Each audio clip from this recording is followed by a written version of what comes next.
প্ৰায় এতিয়া আহি পাইছোঁ আমিও ৰাইজৰ অৰমুখে তৰমুখে মানে খবৰবিলাক পাৰোঁ। আমাৰ এই 2 নং মিলনপুৰ এই ৰঙাজান যিটো দলং ব্ৰিজখনত এজন প্ৰায় 30-35 বছৰীয়া ল'ৰা এজন মানে আমি অচিনাকি ল'ৰা চিনিও পোৱা নাই ইয়াত পৰি আছে বুলি খবৰ পাইছোঁ। আৰু লগে লগে আমাৰ থানাৰ ইনফৰমেশ্যন দিলে, থানাৰ পৰা মানুহ ইতিমধ্যে আহি পাইছে, থানাৰ মানুহ ইনভেষ্টিগেশ্যন কৰি আছে।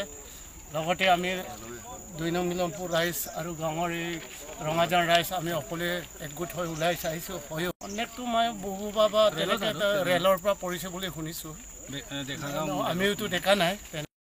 মোৰ জনামতে এনেকুৱা, মই যেতিয়া জোনাই চাৰ্কল অফিচত আছিলোঁ তেতিয়া ইয়াৰ পৰা মোৰ ল'ৰা এটাই খবৰ দিলে ট্ৰেইনৰ পৰা গিৰিকিটি মানুহ এটা মৰি গ'ল বুলি।